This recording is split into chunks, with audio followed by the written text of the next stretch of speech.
I think I know Mrs. Jackson said that she would not be able to join us tonight. So I did speak with her. I want to go ahead and start because I think Ms. Williams, you said you had to leave a little bit early tonight. So I want to go ahead and jump right in. So hopefully we can get done before you have to leave. And then I know Miss Nelson is here. She needs to be converted to a panelist. She put that in the comment section. So Miss Nelson is present. She just needs to be. So then we can go ahead and start. So this is our third meeting. We've been pretty busy. So I'm going to go ahead and start with the welcome, and then we'll just quickly do introductions. I'll just call your name. You can introduce yourself. I am the chair of the Fair Elections Commission, and my name is Miss Jana Parker. And I will go through the commissioners first, and then I will go to staff, and then we will end on Miss Bynum, who will begin our first presentation. So I will start with my wonderful vice chair, Suchitra. Good evening. It's good morning here. I'm Suchitra Balachandran, College Park, District 3, and I'm the vice chair of the commission. Good to see everyone. And if we can go to Dan. Hi, Dan Smith. I live in Cheverly. And then Mrs. Williams. Hello, I'm Diane Williams, and I'm happy to be here. Is Miss Nelson updated as a panelist yet? She was already in there as a panelist. Is it possible, Miss Nelson, that you're using a different email address? If so, if you can send me an email, or you can type it in the chat, whatever is easier for you, because you're in there as a permanent panelist using the information I have for you. While that's going on, until she's put on, Miss Keisha Nelson is another one of our members, as well as Monica Jackson, who will not be joining us tonight. We're going to go ahead and introduce Miss Terry. Good afternoon, everyone. I'm Terry Bell, and I'm with the Office of Law. Thank you, Miss Bell. And then Miss Warner-Wiggins. Hi, I'm Jacqueline Warner-Wiggins, Special Assistant to the Director in the Office of Finance. We also have on the call Mr. Peter Obalade. Did I pronounce that correctly? Yes. Good evening. My name is Peter Obalade. I'm the budget management analyst responsible assigned to the Board of Elections. Okay, thank you so very much. We're going to go ahead and start with Miss Bynum. If you could introduce yourself and go ahead with the presentation. And then Mr. Obalade, I think we're going to have some questions for you after Miss Bynum. So we'll just kind of wrap that up in her presentation in regards to that particular point, and then we'll go from there. Okay? No problem. Okay, thank you. Miss Bynum? Okay, I'm gonna go ahead and share my screen. And then I'm Kanika Bynum. I'm disabled, Jacqueline. I guess because I'm a participant. But I'm Kanika Bynum. I'm the budget analyst for the Office of Finance. I know you said you had some questions. Peter and I work together. We're both in the Office of Management and Budget, and I'm actually the one putting together the Fair Election Fund. So, but either of us can field questions. Let's see if I can share. Not yet. Really, I can kind of talk through. I only have 2 slides, really. We just wanted to provide a timeline for the Fair Election Commission for the budget process that's happening right now for fiscal year 25. Jacqueline, do you think I'll be able to share, or should I just kind of move on with it? Sorry, you're muted, so I can't hear you. I made you a co-host, so I don't know if that will do it. Let's try that. It's working now. Okay. Thank you. So just to share with everybody the timeline for the budget process. Right now in December, we're going through internal recommendations. So OMB is putting together the budget process. Starting next month, we'll meet with agencies to come to negotiations around their budget. In February, that process will go up to the CAO's office and the county exec's office. In March, the county exec will present her proposed budget, and in April, it'll go before the council. And by June, the council will approve the budget for fiscal year 2025. So every month we're kind of in a different stage. And right now we're kind of just starting for fiscal year 25, getting things together, coming up with agency requests, and then doing our own analysis and trying to propose a budget for the county exec beginning in March. And then as far as the Fair Election Fund, this is new. So we're all trying to wrap our heads around what this might look like. 3 things that we're largely looking at. First, in terms of timing, right now we're putting together fiscal year 25's budget, and disbursements for the Fair Election Fund won't begin until fiscal year 26. So we do kind of have some time here. We are taking information from Montgomery and Howard County. So of course there are differences there, so we need to kind of just keep that in mind. We're closer to Montgomery County in terms of population, and but of course their council looks a little differently. So I believe they have more at-large members. And then the county council also, their budget and policy team also put out some fiscal analysis in regards to how much they approximate we might spend. It was a pretty large range. I think someone just sent out that analysis a couple of days ago. So there's just no way for us to know right now what the number will be, but those are the 3 inputs that we're using right now.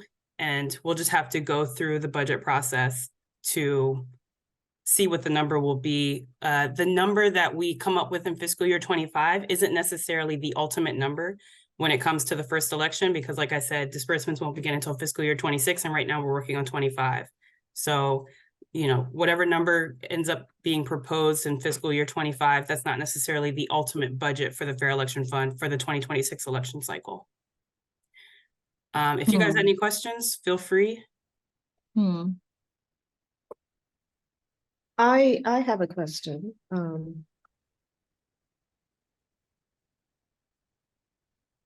Right, so I wanted to find out why, when can candidates file for running as publicly financed? Because you're saying disbursements don't begin till the following fiscal year.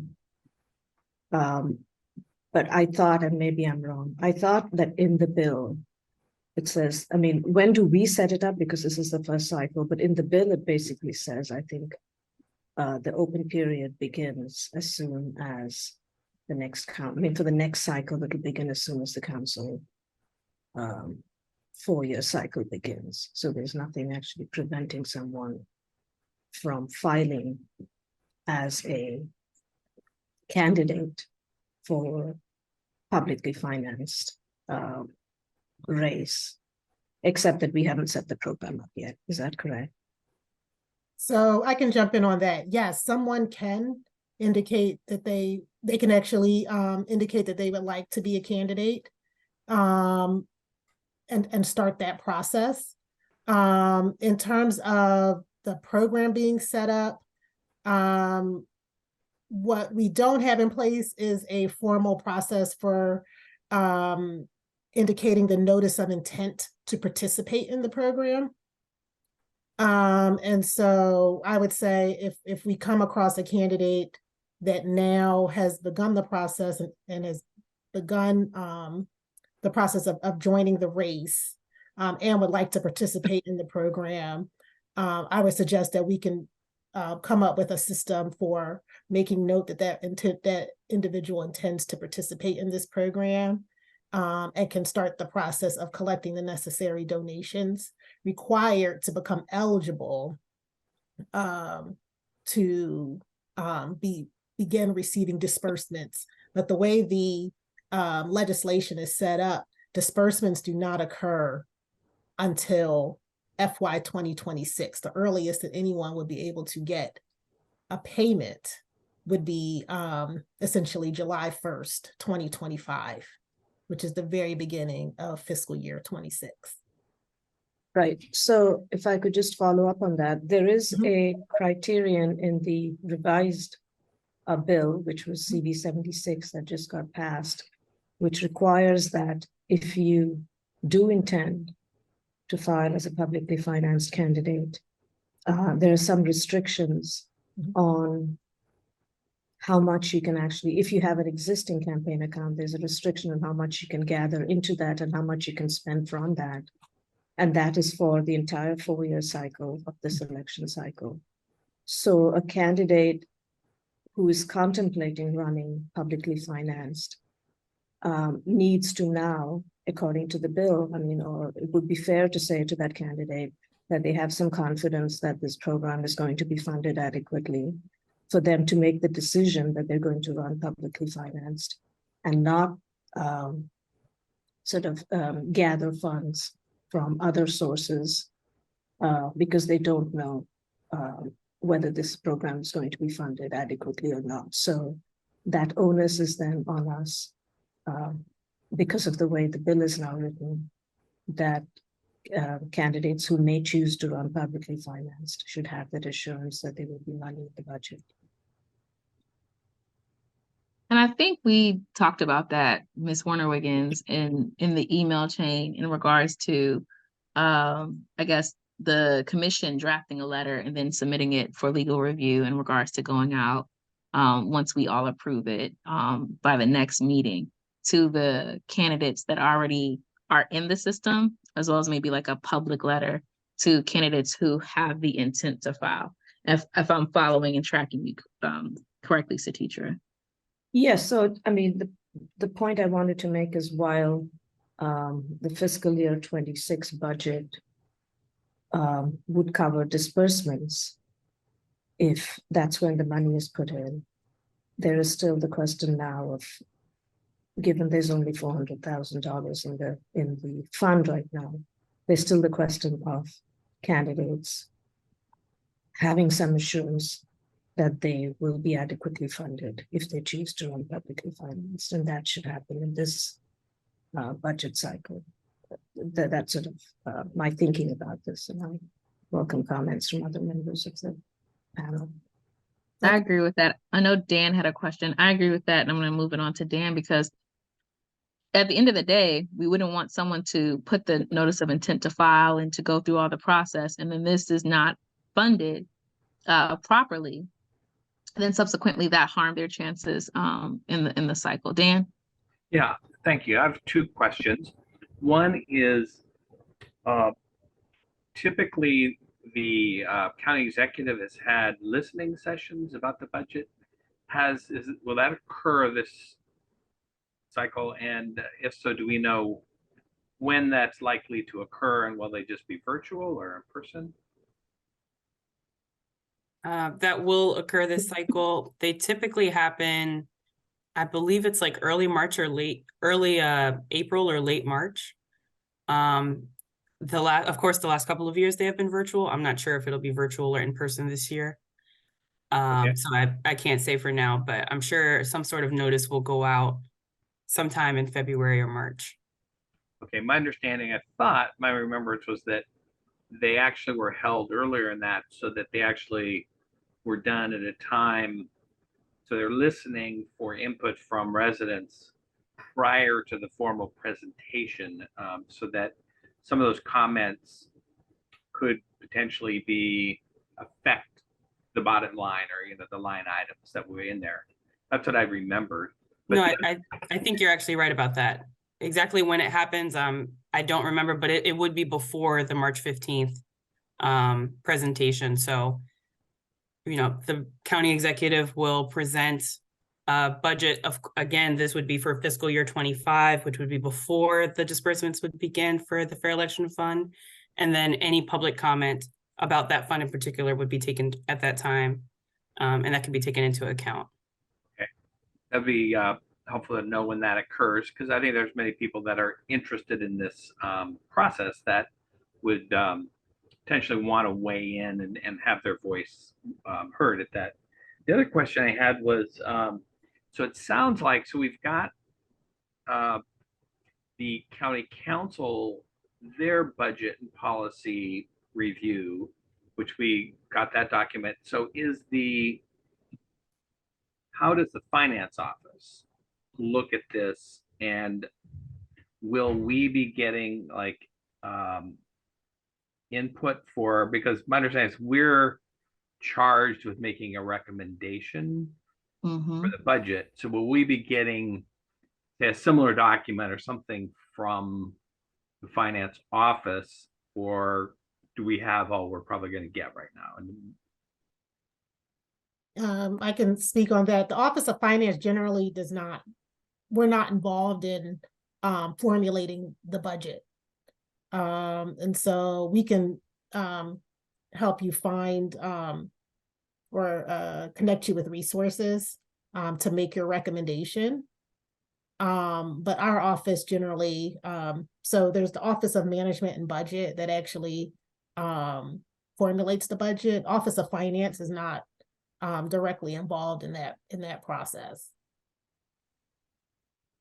Okay, so I guess so we'll make a recommendation, and then if there is is there any other evaluation of that, or it will go into the county executive's budget in some form, but I guess I'm assuming it's just there's not transparency, or there's not.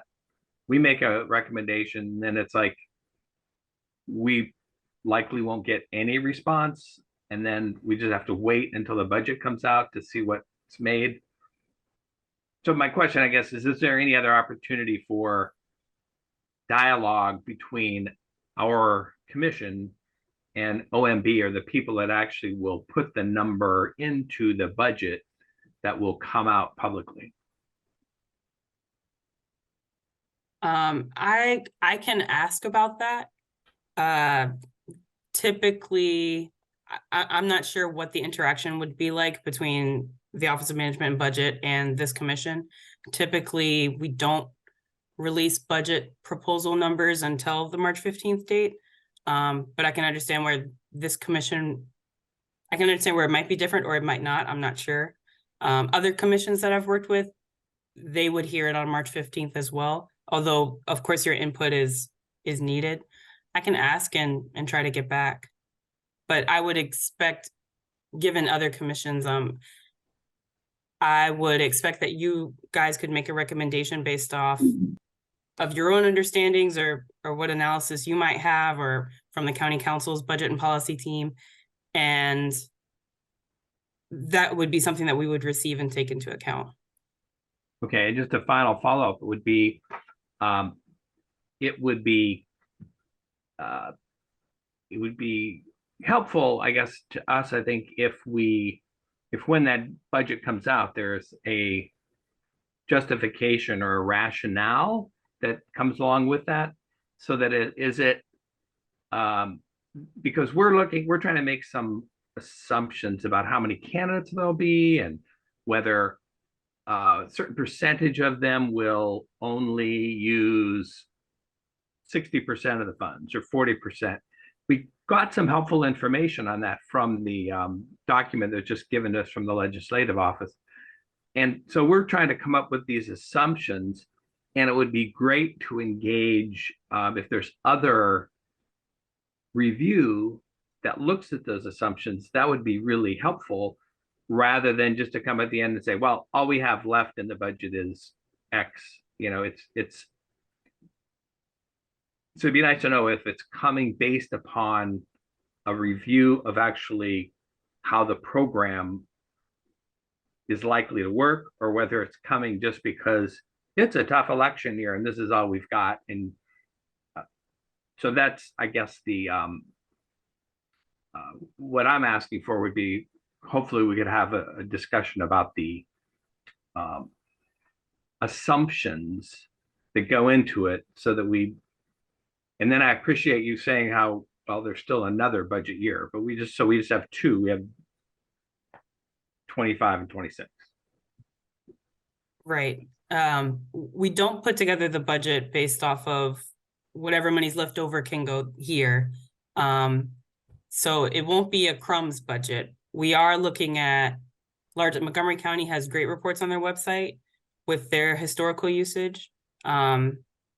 So we're taking in all of that information and trying to do the best that we can with it right now, but we've just kind of started. And once we have that rationale, I think that's something that perhaps at a meeting like this, we could, after the budget's been proposed, perhaps at a meeting like this, we could talk about more thoroughly.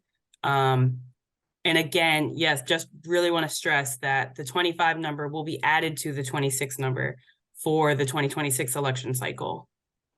So it won't be a crumbs budget. We are thinking through this thoroughly. We're just starting to think about it. And so we don't have a lot of information right now. I want to go to teacher. Dan, are you done with the questions? Yes, thank you. Yes, I want to go to teachers, but I also wanted to highlight, like, in all transparency, in regards to legislation, we brought this up in the past 2 meetings, we're behind the 8 ball in regards to when the legislation was initially passed years ago versus fast forwarding to like now in relation to the proper amount of funding, notification, even with the commission itself, being the commissioners being picked and then us starting this process. So a lot of the urgency on our part is simply because we are a commission, we have been commissioned to do this, and not of any fault of any of the commissioners, not of the fault of anybody else. We want to do a thorough job, but we also want to understand we're against like really tight timelines. And we want to be mindful of that in kind of all our conversations. So if you hear a sense of urgency in relation to like getting the numbers, having these conversations, getting notification, it's because the legislation has timelines on it that we want to follow as well. So teacher and then Mrs. Williams. Thank you. Yes, I also wanted to follow up on what Jana Parker said. That is that in 2018, when this bill was originally passed, the comments from the council members was that the reason the program did not start in 2022 was to give the county time to get this money into the budget. And since nothing has been done, or very little has been done since then, it sort of becomes our responsibility to ensure that this program has adequate funding. And that's sort of why we are trying to wrap our heads around this. But there was an original fiscal impact done in 2018, and that was by the Office of Audits and Investigations. And this current analysis is done. Is that being done by the legislative, by the county council, Department of Legislative Affairs? Can you tell me the difference between the two? Because both of them, the minimal numbers that they have put in them is for 2 candidates for each seat. So do you have any reference for us for how that came about and how we should look at this and the sources of the 2 different analyses, the updated one that just came out in the 2018 one? I can say both of those units are units under the county council. Okay. Mm-hmm. I think that's useful to me. Thanks. Mrs. Williams. Yes. Hi, I was just trying to decide, is there any criteria that the finance has that we should be looking at it from your standpoint to assist us in developing a substantial budget estimate?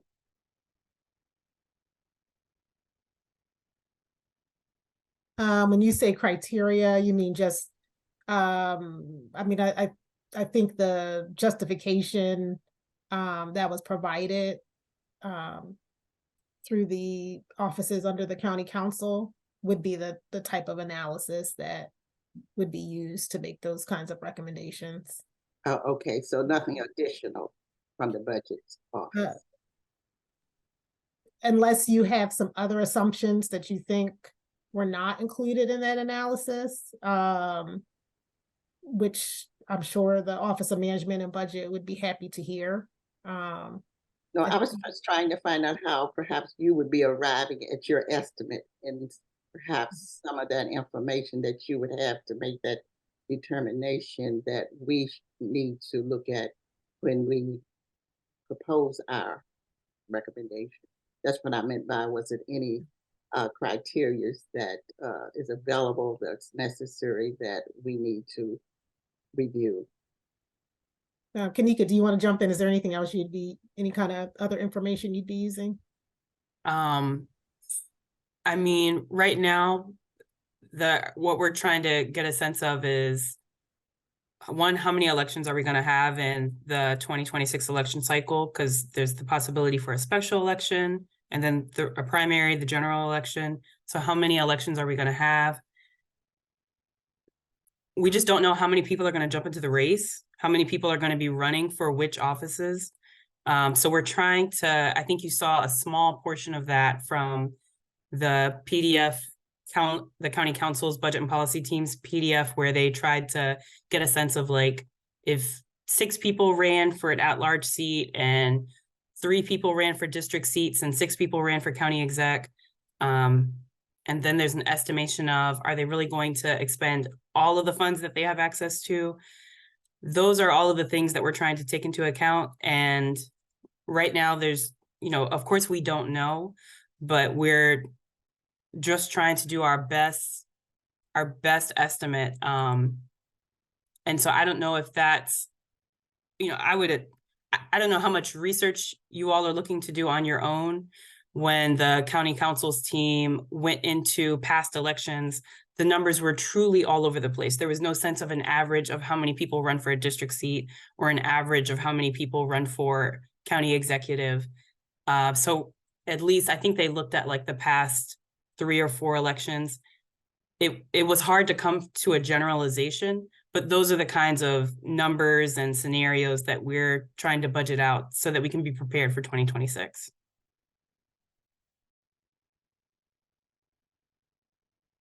I don't know, did I answer your question, or was there something else?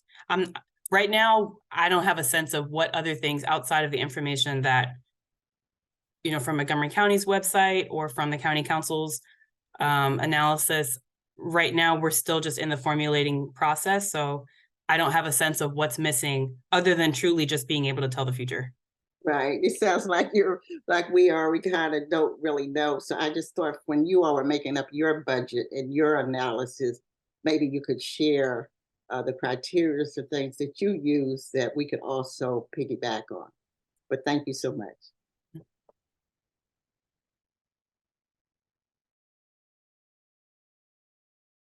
So, teacher, I know you had another question.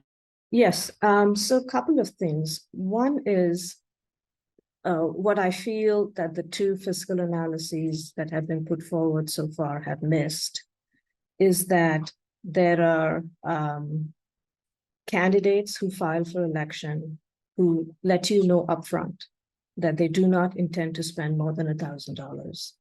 Right? I forget the term that's used for them, but they file and they say, we don't really intend to raise and use any more than $1,000. And that is included in the list, for instance, in the 10 candidates who ran for county executive. I think 8 of them said they weren't going to use more than $1,000, if I remember correctly. So I think to say 10 candidates will be running for county exec and simply take that number and say that will cost us, $750,000 times 10 is, I think, not very useful, right? I think it's more useful for us and for you to look at how many candidates actually raised money, sufficient. What is the average usage? I mean, the limit on how much a candidate gets was based in 2018 on how much candidates spent in these elections. And that's how the 750 and the 250 and the 75,000 for the various categories came about. So I think in that context, it might help to know how many candidates actually raised money and ran. So that would be one criterion. The second point I think that is made in this revised and updated fiscal impact is useful. And that is to look at what fraction from Montgomery County, what fraction of candidates who chose to run publicly financed. And I think that number was cited as around 30%. And of these 30%, how many actually succeeded in raising enough public contributions to make the maximum match cap? which was another 30% of those who filed. Right. And so that brings the number down substantially and leaves us in a much better position to say, I mean, it's a different county, yes, but at least it gives us some idea of how many, given that we're starting with no knowledge of what will happen in Prince George's, at least it gives us some criteria of how to handle this. So in that sense, I think, I mean, I think that gives us a better idea to hone down the numbers. And the other piece was, if there is insufficient money, the bill very clearly says that that the amount of funds distributed to the candidates will just be reduced proportionately to what the budget is.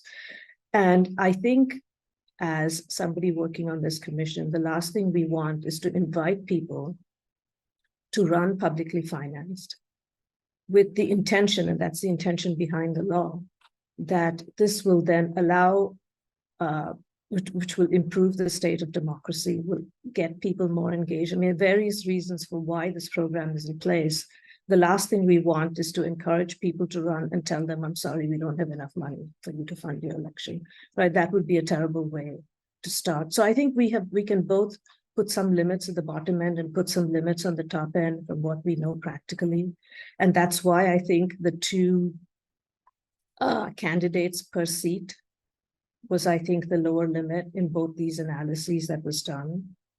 Let's assume there are 2 candidates for each district seat, 2 candidates for each of the at-large seats, 2 candidates for each of the executive seats, who will run publicly financed, who will achieve the maximum cap, and then what's the amount that comes about. And that amount in both these analyses is 3.65 million, right? And that's how the lower end of this, the amount that needs to be financed is done.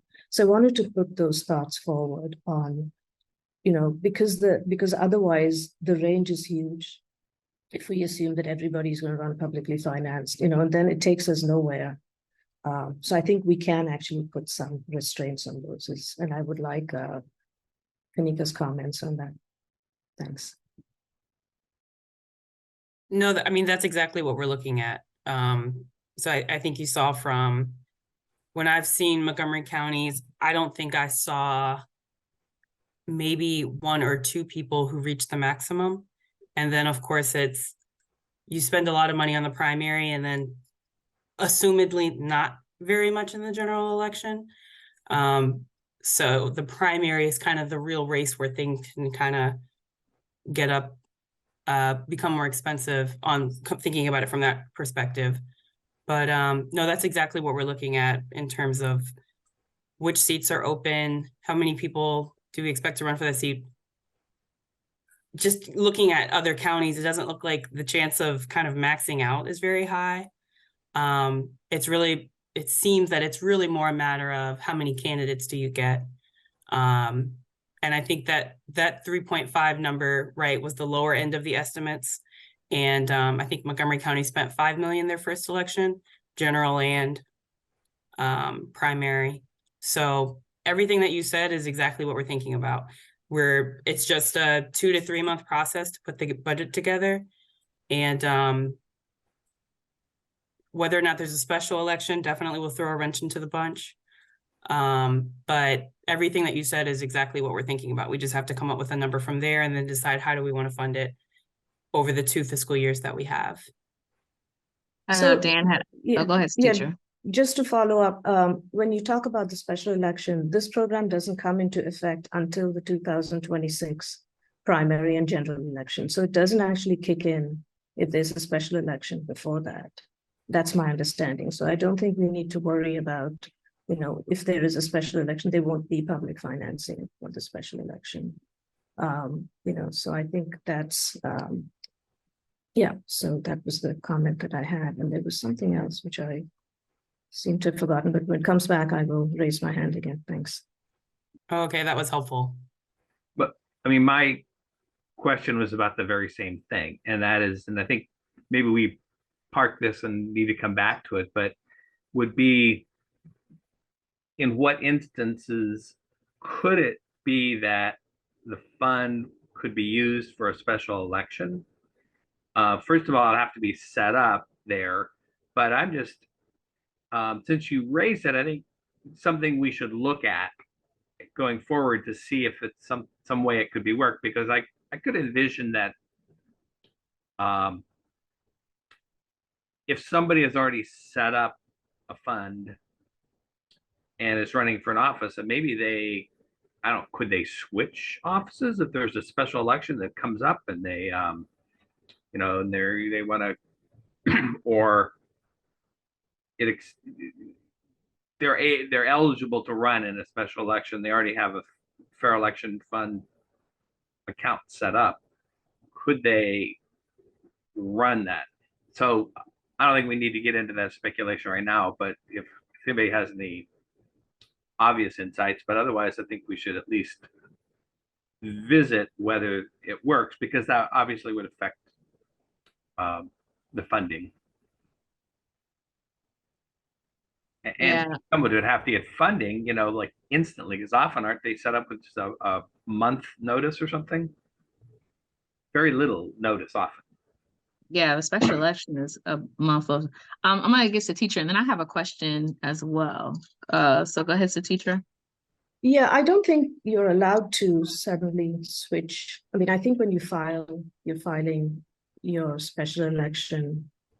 I mean, your election camp, your public financed election fund for a particular race. And I don't think you can switch monies if you're going to run for another race. That's at least, I think you'd have to park this money or return this money, or, you know, and then start again with a fresh account. But anyway, I don't think that affects us in the 2026 cycle and this budget process. But the point I wanted to make was about Montgomery County. I mean, so first of all, I think if there is extra money in the budget and people don't run, say this program is, you know, people run for district seat, but nobody runs for executive, and there's extra money left in the budget, then that money simply goes back. Either the council can choose to keep it in the Fair Elections Fund for the next cycle, or can choose to return it to the general budget and then reallocate for the next cycle, right? So nothing is actually spent in the sense until the candidates raise enough money to make you know, to be eligible for the public match. I also wanted to say that in Montgomery County, the current executive for 2 terms, the current executive has been a publicly financed candidate, right? And so, but that person came with many years of council, having been on the council, including in an at-large seat. So with a lot of visibility countywide. And we can also look at our county and say, you know, we can't actually say who's going to run and what their previous experience is. We have no way of guessing that. But I'm just saying that in that context, even given that the amount of money that they spent was far less than what they budgeted. But I think, as you said, they budgeted 9 million and spent 3. The one other point I wanted to make is it would be terrible if 2 candidates ran publicly financed, and then we said, I'm sorry, we only have money for one of you, or you have to split the money between the 2 of you. And that, again, just to reiterate that point, would not be a great way to start the program. So that's really all I wanted to say. Thanks, Jeannie. I kind of wanted to, I guess, highlight what I'm hearing and just get a good response. It sounds like that number of the 3.5 million is something that Ms. Bynum, you have kind of noticed, you've thought about. It's something that you guys are aware of in regards to the lowest number that we could ask for in taking into account the possibilities for our particular county. And so I guess my question is that kind of along the lines of what Ms. Williams was asking, like, is that a viable number for us to start our request on? You know, and I do take into account what you said about the funding over the course of 2 years, but I'm just saying in relation to that number altogether, is that a number that you could say is a good start for us, or even a baseline? I'm definitely not here to give a recommendation to the commission, but I think based on the analysis that you've received from the county counsel's office, that seems to be the minimum floor of their analysis. So I think it's a reasonable place to start based on that. I think based on what the other counties that we've looked at, that would be a reasonable place to start. I'm not here to make a recommendation to the commission as to what your number should be, but just looking at the little bit of data that we do have, I think that that would be a very reasonable place to start. And, you know, there's no harm in, I think the commission should ask for what they want to ask for, based on whatever, you know, reasonableness you guys have. I don't think there's I don't want to say that no one's afraid of you overreaching it. It sounds like you guys are really trying to be reasonable. And I think that you have the bandwidth. This is brand new.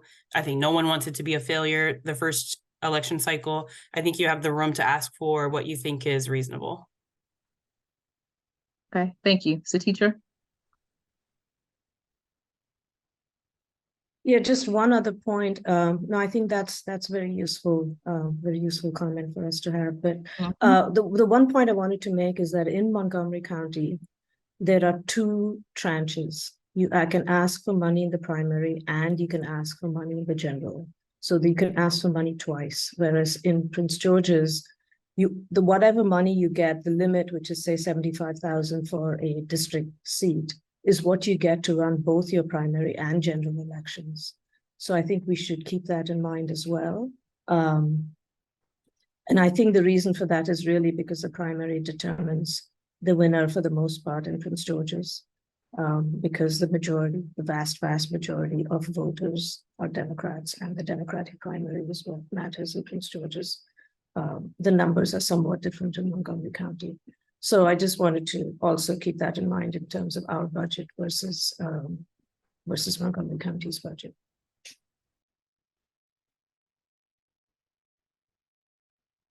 I think those are all good points. I know we're going to move into a discussion around the Fair Election Fund of budget appropriation recommendation. This is kind of leading into that. I wanted to give space if anyone had any more questions for Ms. Bynum, to have that moment now, and then move to also if anyone had any direct questions for Mr. Obalade. I know, Ms. Bynum, you said that you guys work together closely and you could field all the questions, but I also, you know, want to be honorable and respectful to the time that he's on here as well. And if anyone wanted to ask him anything directly, I wanted to give them that opportunity as well, just with all transparency. So does anyone have any final questions for Ms. Bynum or any questions for Mr. Obadale?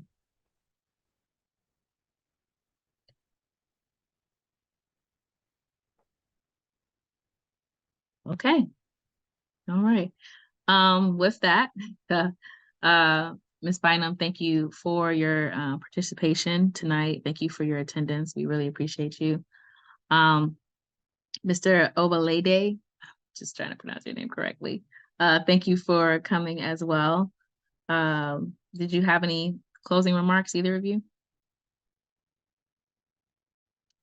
I don't really have anything to say. Thank you for having us. We're trying to, it's a fun new thing, so we're trying to figure it out, and hopefully we come up with the right number. Okay. Yeah, so just to piggyback on what Kanika said, like, again, thank you for inviting us here, at least to be part of the discussion. I know I've been quiet, but I'm honestly just listening and learning as well, because whatever information here, I would like to take that for future, edification. And the only thing I do want to mention is similar to what Kanika has already mentioned, is that there's a lot of uncertainty and there are a lot of variables going on. Even for the next, like, for what they call the elections next year, like, there's a lot of ifs and buts. So it's very hard, or it's a bit difficult to budget for ifs and buts, but we are really doing our best in this office to ensure that we get the right number. So that's the only statement I can make.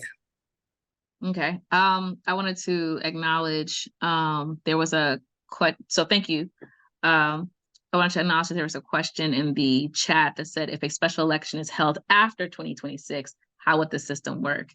Mr. Robertson, I think that's something that we will be discussing to figure out.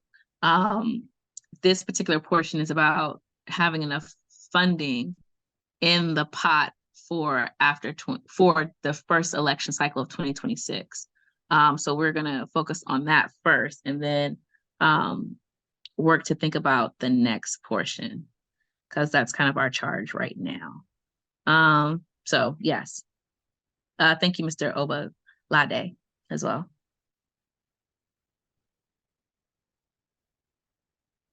Okay. At this time, we can go ahead and transition into the Fair Elections Fund appropriation recommendation discussion. So we just had a really nice conversation about the money that that we should or we could, or the baseline for what we could ask for. I think that we should take into account what she said about 3.5 million being reasonable and a good start.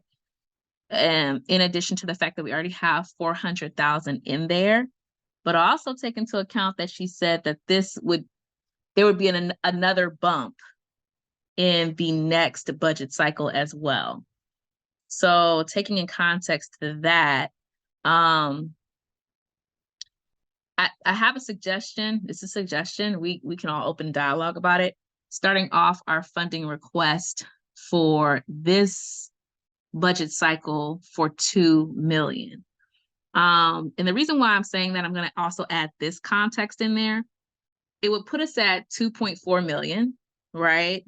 Which would mean the next election cycle, they would only have to fund it at about, well, not only, but they could be working off the number of the 3.5, and then it'll just be another 1.5 million. But also, so teacher, I see, I'm going to go to you as well. Also, there's a thought process of, we've been hearing whispers, and it's not our job to figure out where the money comes from. But it is to take into account, we've been hearing whispers about the finances for Prince George's County. And so just having that in the back of my mind as well is kind of where I thought about with this number. But so teacher, what are your thoughts? Ms. Williams, Ms. Nelson, Dan, and just for transparency, because I know this is a recorded and it's being online, I'm not calling the teacher and Dan by their first names out of a point of disrespect. I have a personal relationship with them, and I'm just honoring Mrs. Williams and Ms. Nelson as well. Go ahead, the teacher. Yeah, I just want to make one small correction. It's 3.65 million for funding 2 seats. So let's just, I just wanted to, I know you ballparked it as 3.5, but it's 3.65 to fund 2 seats. That's fair. Fully. We need to be as accurate as possible. Okay, Yeah. so that's all the point I wanted to make right now. Mm-hmm. So what are your thoughts? So let's move forward with this part of the discussion. What are your thoughts about the suggestion about 2 million? I think it's a reasonable start, the 2 million in 2025 budget. Okay. Ms. Nelson, I see you came off mute. Yeah, I was okay with 3.5, so. Listen, I was okay with 3.62, but I mean, with everything swirling and with the other context of, hey, we have another budget cycle in 2026 to give the rest of the funding for the initial thought process.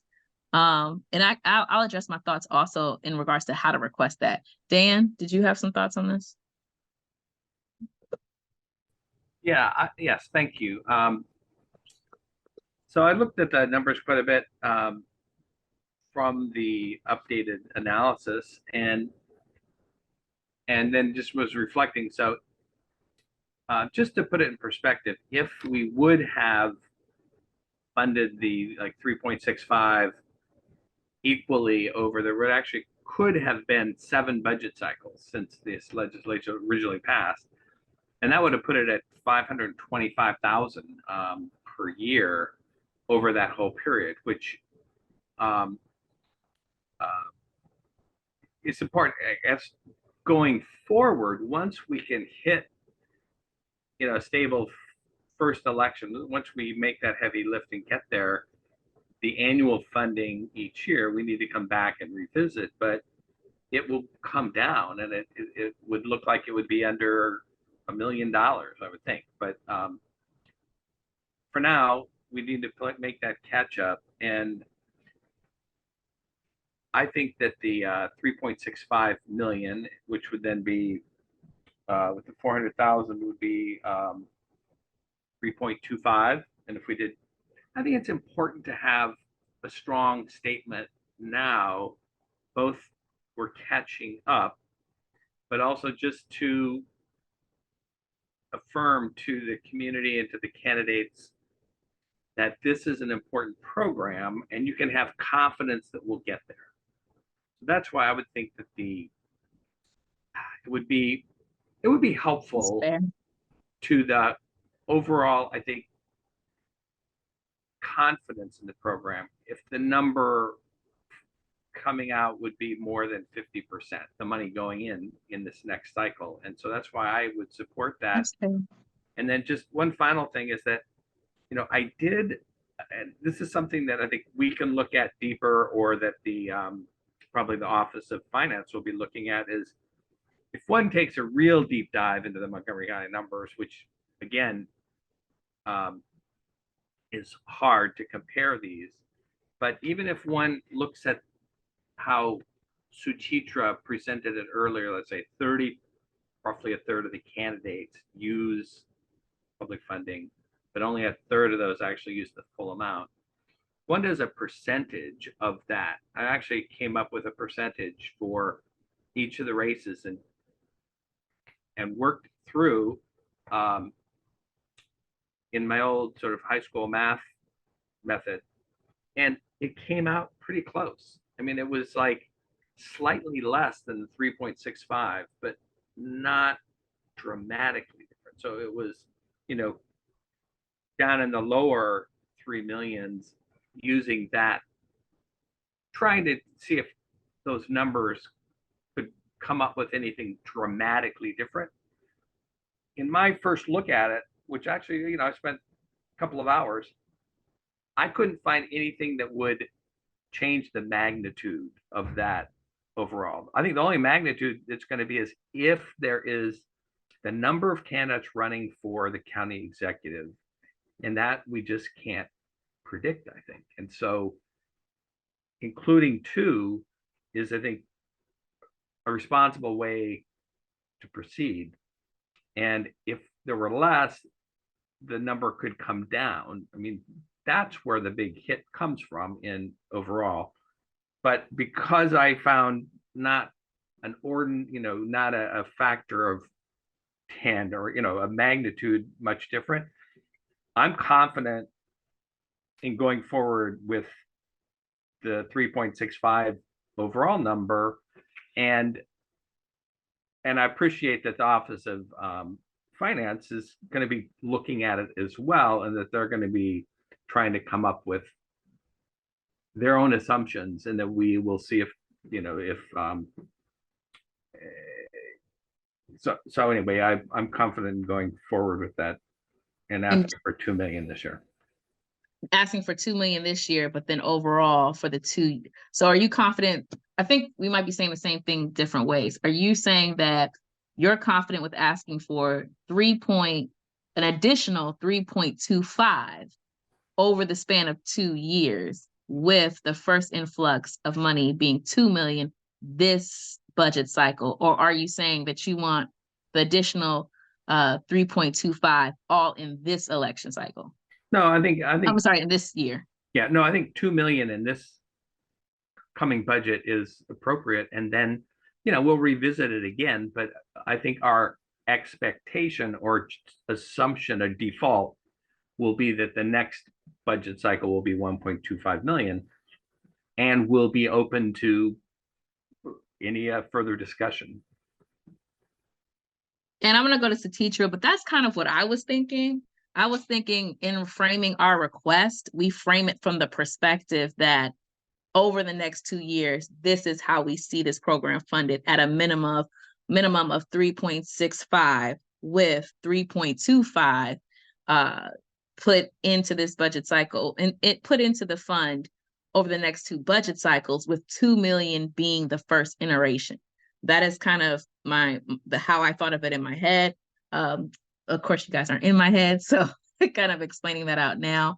Go ahead, Satitra.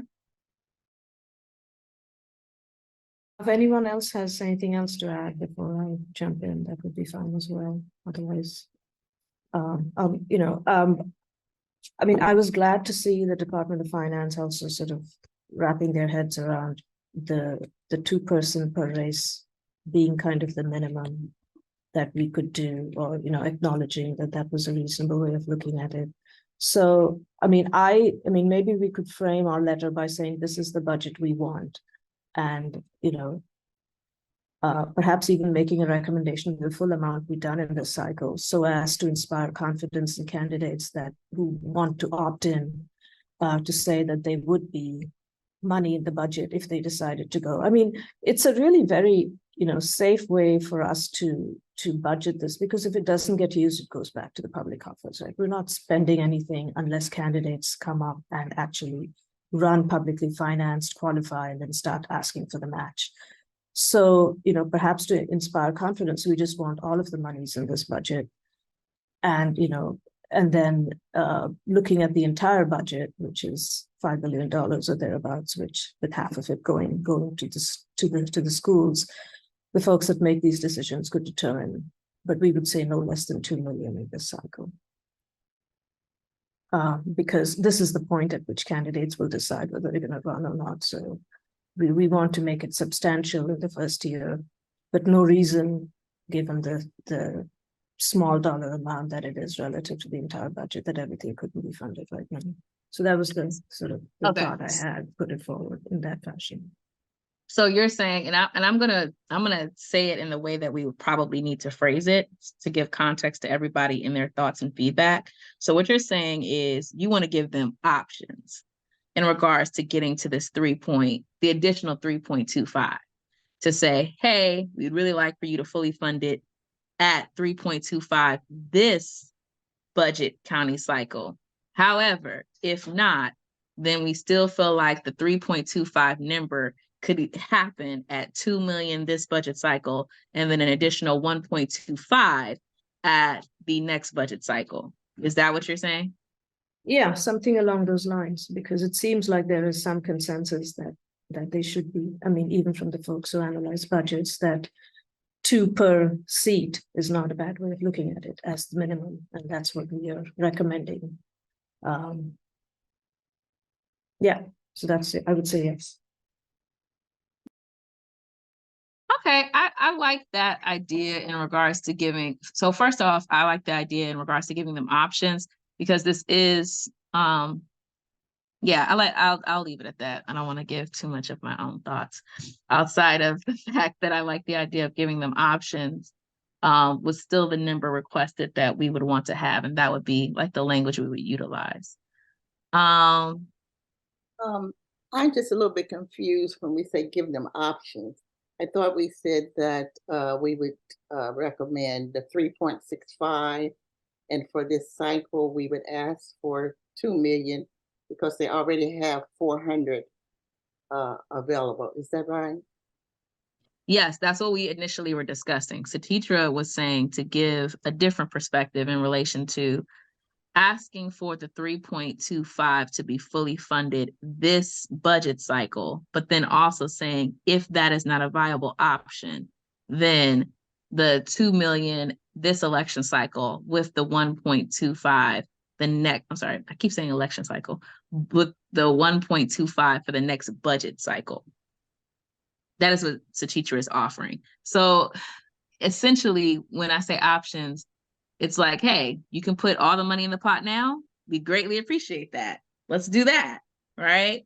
Or if that's not viable for you, then the minimum you should put in this budget cycle has to be 2 million in regards to the confidence of the Fair Election Fund and drawing people to be able to do that, with the remaining balance of the 1.25 coming in the next budget cycle.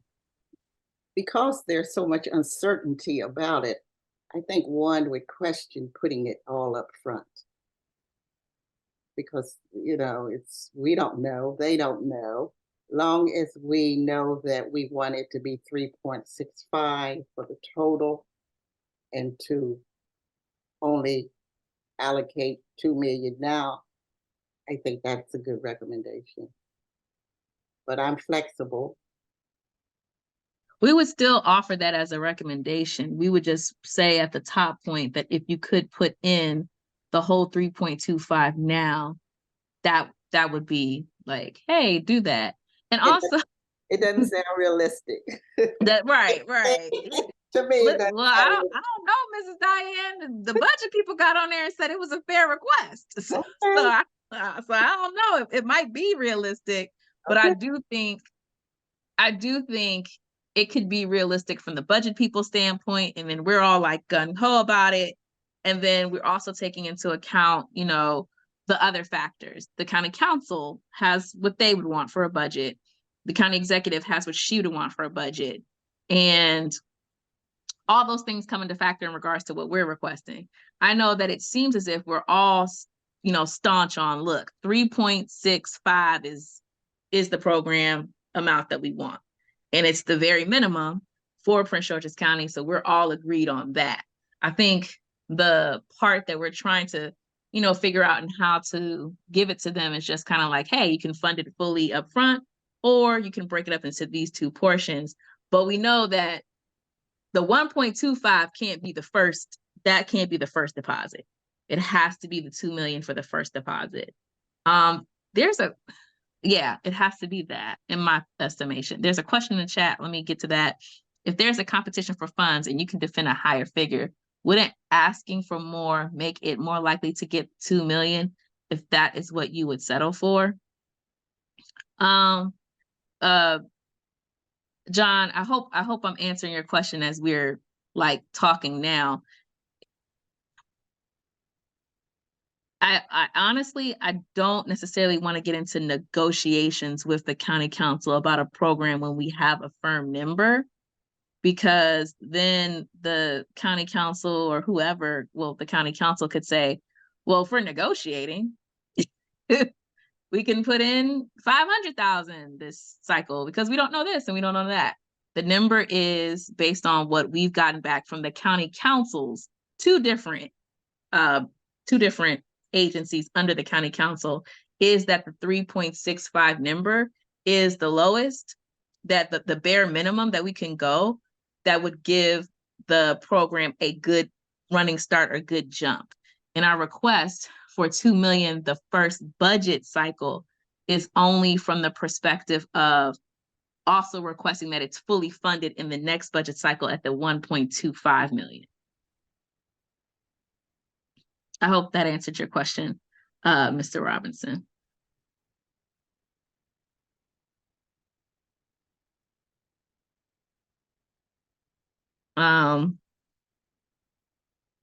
Yeah.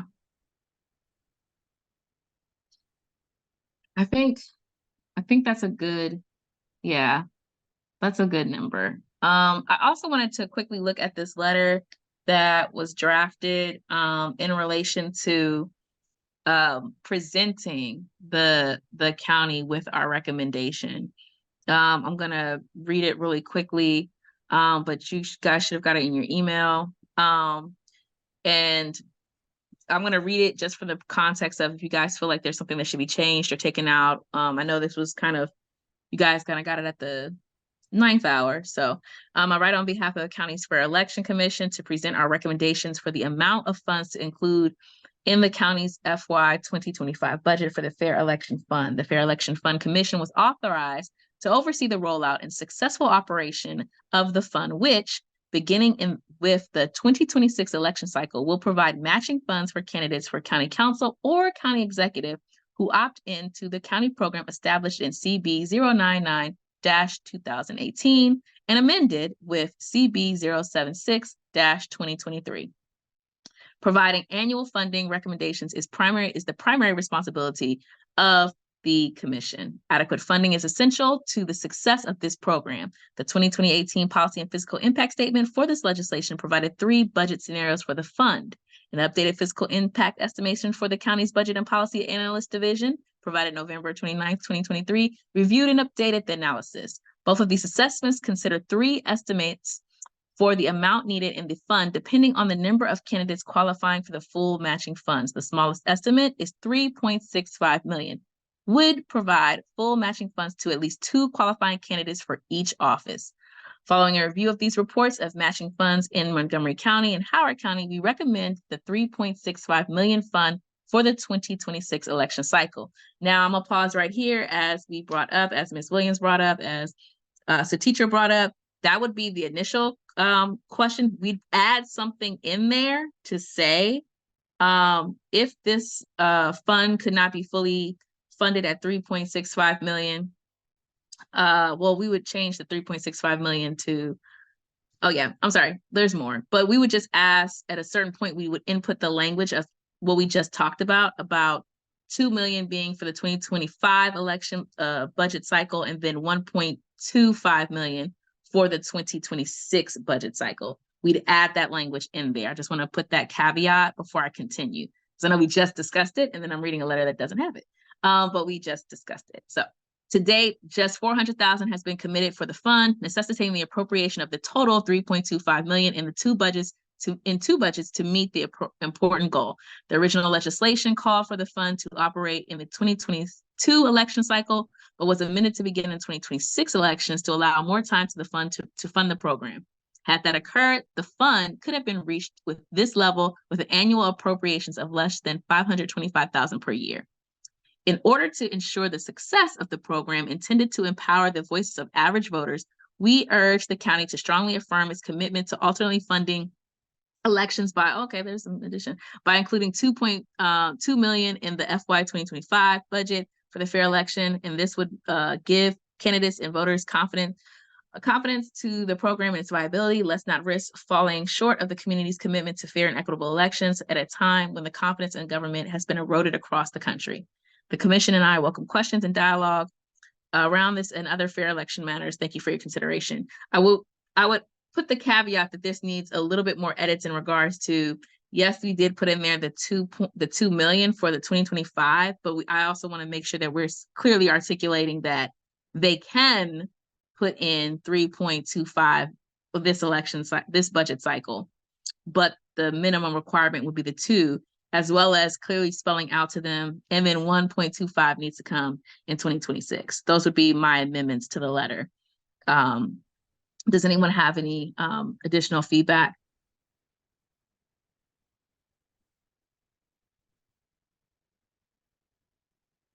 Okay.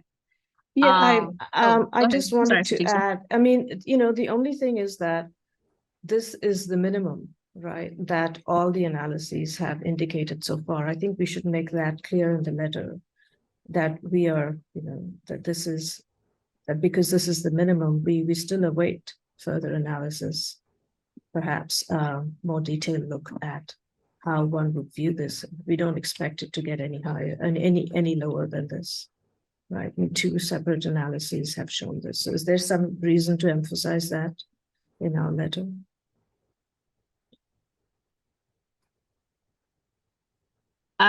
In all transparency, I don't want to leave anything to chance with people's own understanding. I'm one to spell it out as quick. I'm one to spell out everything so that there is no confusion. I wouldn't want for someone to come back and to say, oh, they asked for 2 million, we gave them 2 million. And then in the 2026 portion, oh, that wasn't my understanding from your letter. No, we asked for 2 million in 2025, and then we're asking for the remainder of the balance in 1.25 in 2026. I don't think it could hurt to emphasize that this is the schedule that we're expecting this money to be put into this fund. So in emphasizing from that perspective, if I'm answering your question correctly. Yeah, that's fine. So that's definitely something I would want to do, because everybody, a lot of people don't understand until you make it plain. So go ahead, Dan. Yeah, I think the one point that did not make it in that maybe we should add would be just a brief clause or sentence about the unspent funds, will remain in the fund, or for future, will be there for future funds, reducing the amount needed in the future by that much, or that would be available for the council to reprogram them at their, Agreed. at their desired.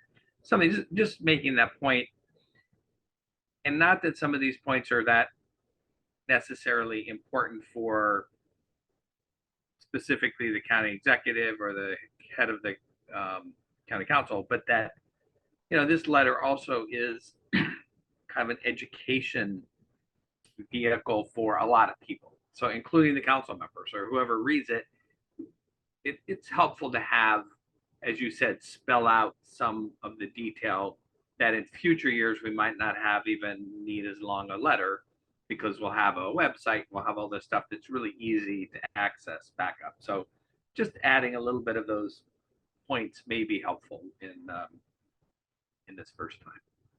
Agreed. Agreed.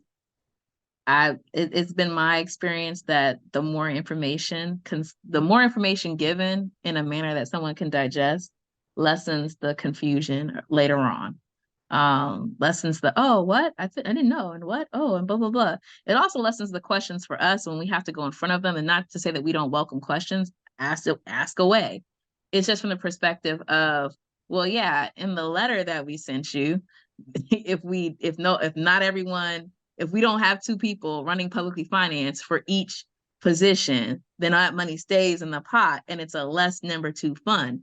So you might not even have to, no one may run in 2026. It's just kind of putting that in perspective.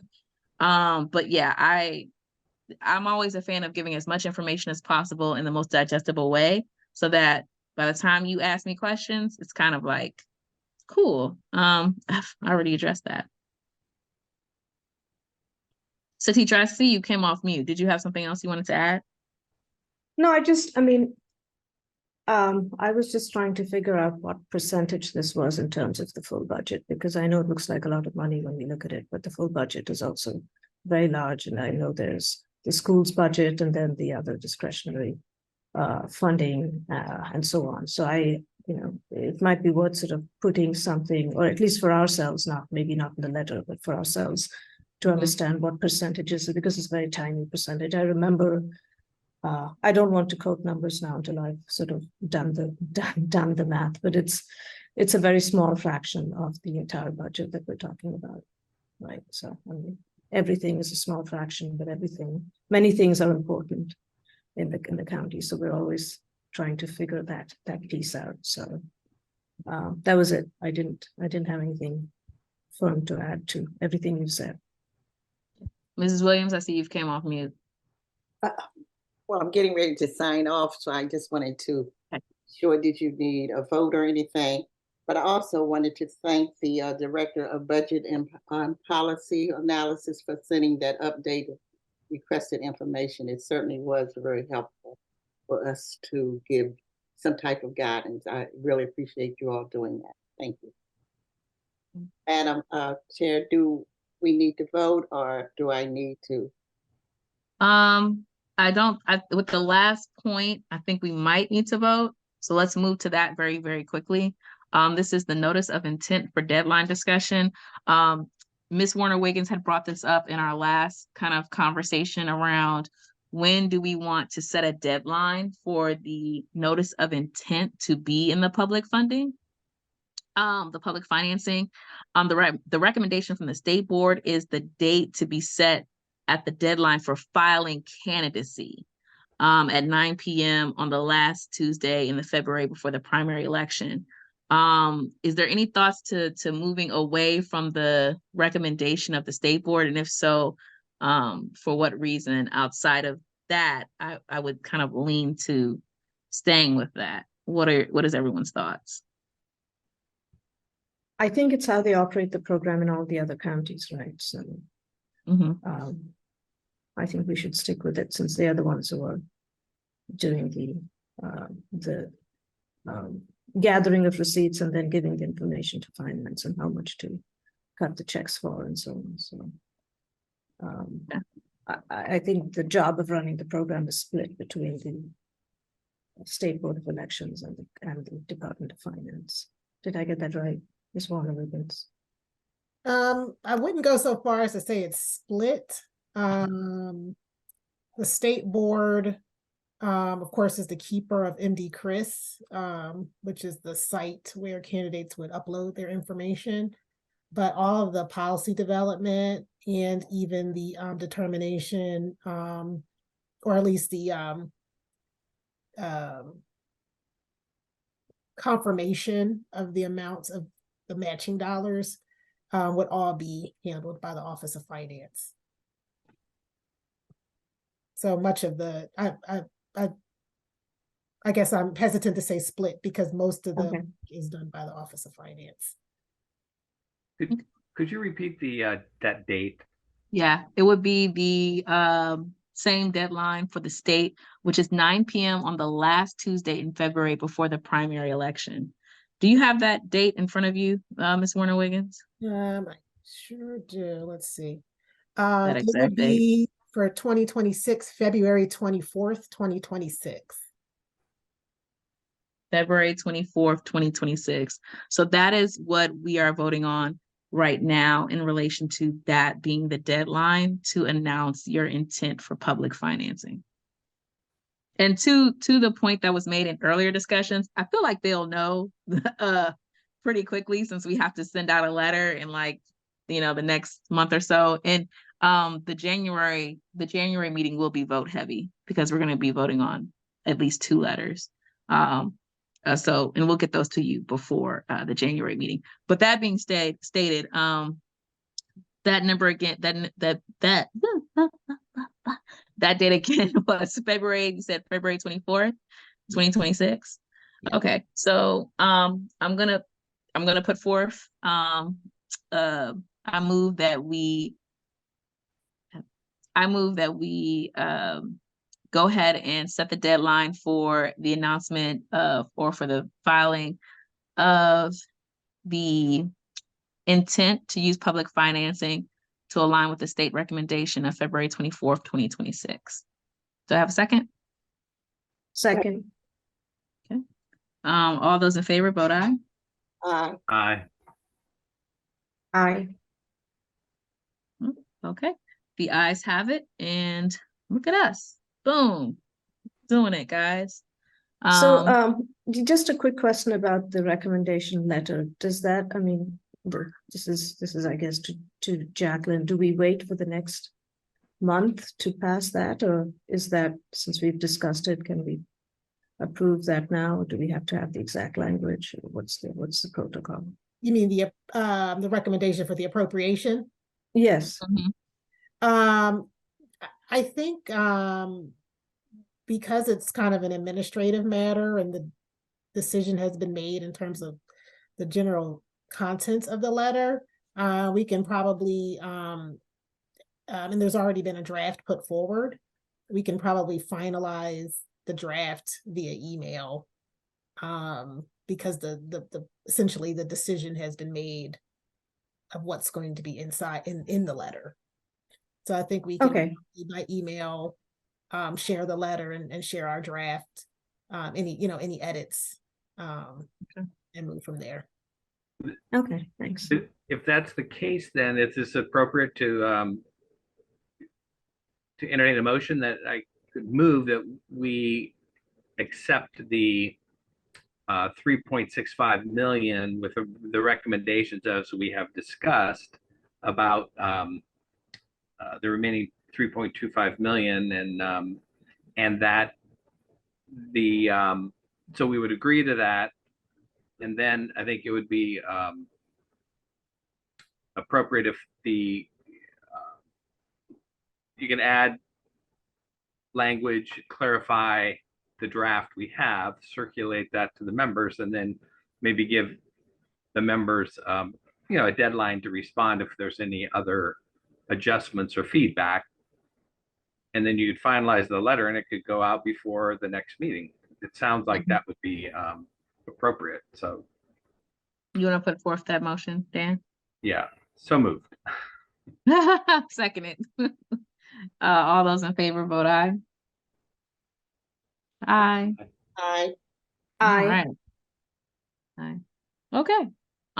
So, yep.